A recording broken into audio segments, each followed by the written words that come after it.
বন্ধুরা, আবুধাবি টি10 লিগের ১৯ নম্বর ম্যাচটিতে মুখোমুখি হতে চলেছে অ্যাসপিন স্ট্যালিয়ন এবং ডেকান গ্ল্যাডিয়েটর টিম।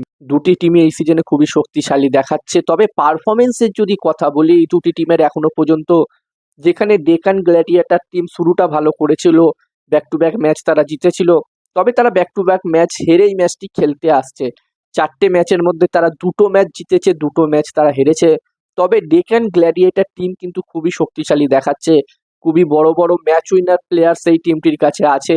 তো এখান থেকে ডেকান গ্ল্যাডিয়েটর টিম অবশ্যই চাইবে কামব্যাক করতে, ঘুরে দাঁড়াতে। এখান থেকে তারা অবশ্যই চাইবে প্লে অফসের জন্য কোয়ালিফাই করতে।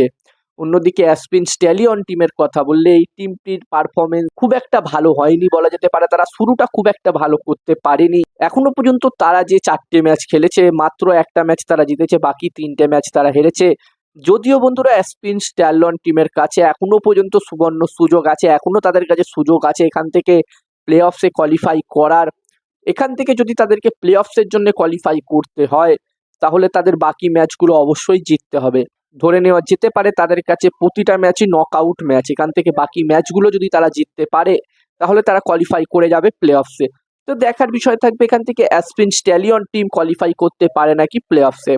অন্যদিকে আমি তোমাদেরকে যেটা জানালাম, ডেকান গ্ল্যাডিয়েটর টিমও কিন্তু খুবই শক্তিশালী। তো এখান থেকে ডেকান গ্ল্যাডিয়েটর টিমও কিন্তু চাইবে প্লে অফসে কোয়ালিফাই করতে। আর যেখানে এই ম্যাচটির জন্য ১৩০ প্লাস স্কোর যদি হয়, ১৩০ থেকে ৩৫, ১৪০-এর মধ্যে যদি টোটাল হয়, আমার মনে হচ্ছে একটি ভালো টোটাল হতে পারে। আর আমার একটি টেলিগ্রাম চ্যানেলও আছে, যেখানেও আমি তোমাদের সাথে টস প্রেডিকশন, ম্যাচ প্রেডিকশন একদমই বিনামূল্যে, একদমই ফ্রিতে শেয়ার করে থাকি।